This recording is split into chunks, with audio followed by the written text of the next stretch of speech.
Empezar. Voy a repetir solo lo de acá. Perfecto. Empiece a grabar, su merced. Ya. Entonces, la epistemología se define como la disciplina que tiene como objeto el saber o el conocimiento. Y se hace, entre otras, las preguntas que están en la diapositiva. ¿Cómo se produce el conocimiento? ¿Cuáles son los mecanismos, no solo de producción, sino de circulación se utilizan?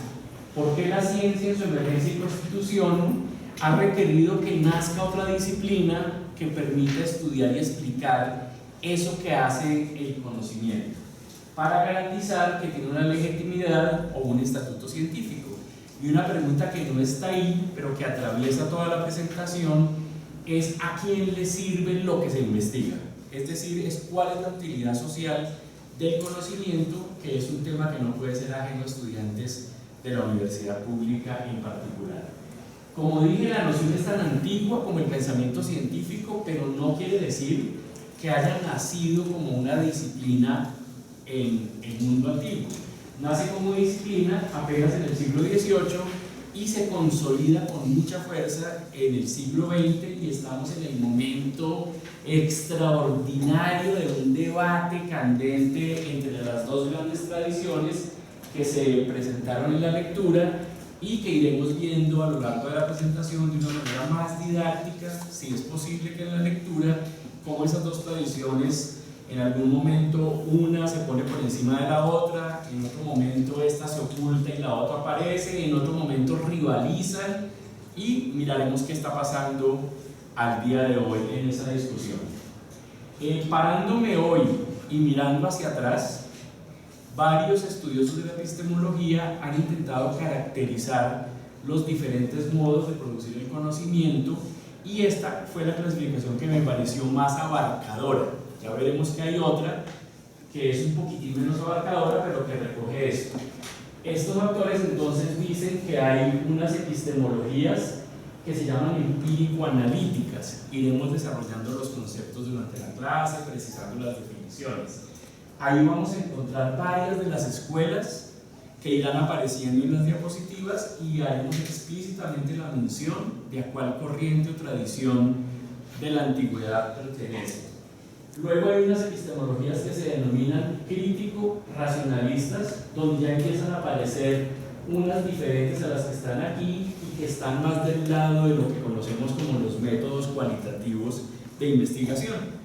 La primera, la más antigua de aparecer, es la hermenéutica, ya veremos por qué. Luego la fenomenología, y aparecen estas otras dos desde el lado de la corriente más derivada del positivismo, que serían el racionalismo crítico de Popper y el anarquismo de Paul Feyerabend. Tenemos otras epistemologías también críticas, pero ahora le añadimos, en lugar de racionalistas, le añadimos críticos sociales. ¿Por qué? Porque pretenden ese grupo de metodologías no solo dar cuenta de cómo se produce el conocimiento, sino que intenta transformar la realidad, transformar el mundo con los métodos de investigación que elige. Y por eso va a tener un papel privilegiado aquí la teoría crítica, que se inspira en el pensamiento de Marx y Engels.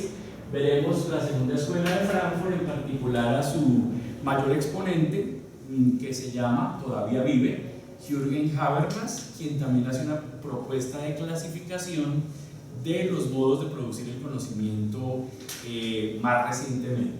Y añadimos en esta clasificación unas epistemologías denominadas histórico-genéticas, que tienen que ver con la concepción de que la producción del conocimiento científico es un proceso histórico.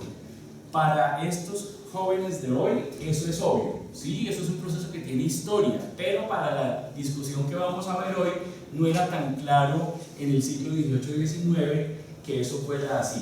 Entonces estas epistemologías hacen un énfasis en que es un proceso histórico, y le sumamos aquí las genéticas. No tiene que ver con los genes, sino con la génesis del conocimiento, que se debe en particular a los planteamientos del psicólogo, educador, intelectual suizo Jean Piaget. Ahí ven algunos de las personas que caracterizan a cada epistemología. Pueden tomar unas notas que consideren relevantes, porque la clase la envío después al correo del grupo para que la tengan para repasar, para estudiar. para la vida, en fin, no para venderla, es sin ánimo de lucro, entonces son para compartirla libremente.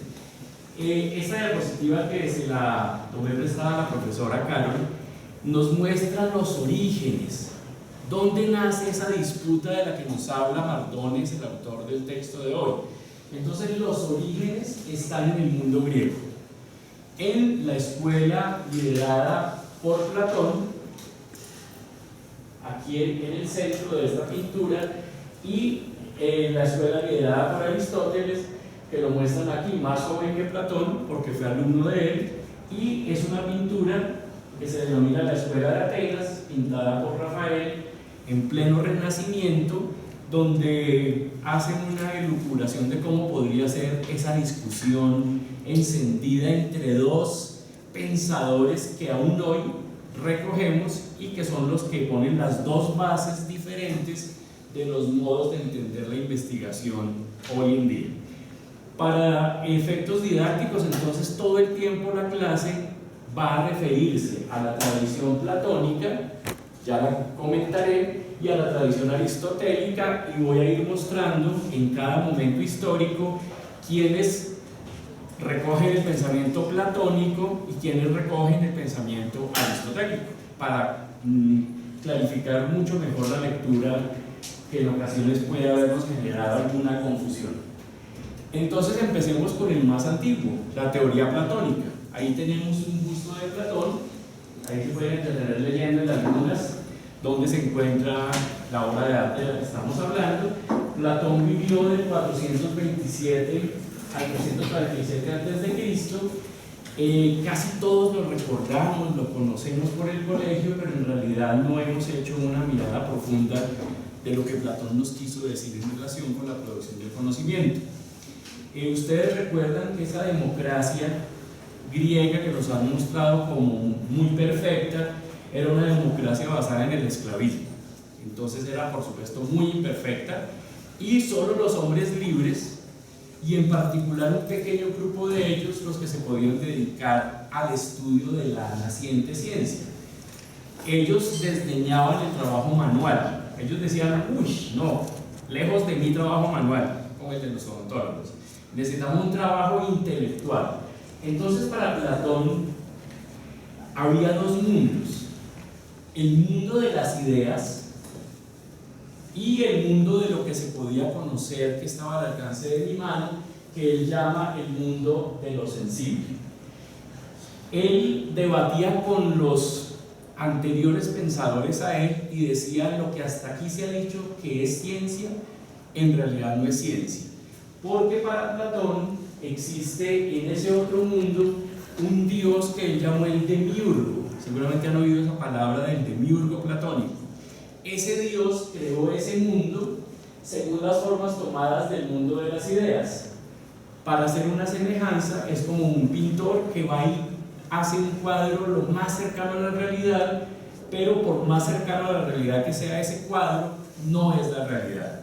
Entonces Platón dice: lo que el hombre puede conocer es solamente un reflejo de lo que está ya en un mundo de penumbras, de sombras, el mundo de la caverna que no habrán oído mencionar, y que se conoce, veremos en esta última parte, porque lo que él denominaba el alma ya había vivido en un mundo anterior, en una época anterior, había habitado allá en ese mundo donde está todo el conocimiento, y es ahí donde confluye el que solo unos pocos hombres, seguramente también mujeres cultivados, podían buscar en ese mundo y producir conocimiento. Entonces él dice que los hombres comunes no pueden conocer porque están impedidos por la vida cotidiana, y si uno traslada eso al día de hoy, tiene sentido. Cuando estoy de 7 a 7 ocupado solo haciendo cosas, a veces queda poco tiempo para pensar.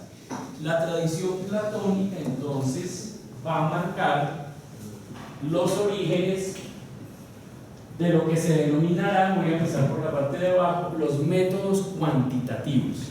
¿Por qué? Porque para Platón rechaza lo que se conoce como inmediato en la naturaleza. Él dice que hay un error porque el alma no se ha podido conectar con el mundo de las ideas, entonces el conocimiento es erróneo, dice que el alma debe iniciar un ascenso al mundo de las ideas, cuyo camino, como la lectura de hoy, es sinuoso, difícil y produce resultados solamente parciales.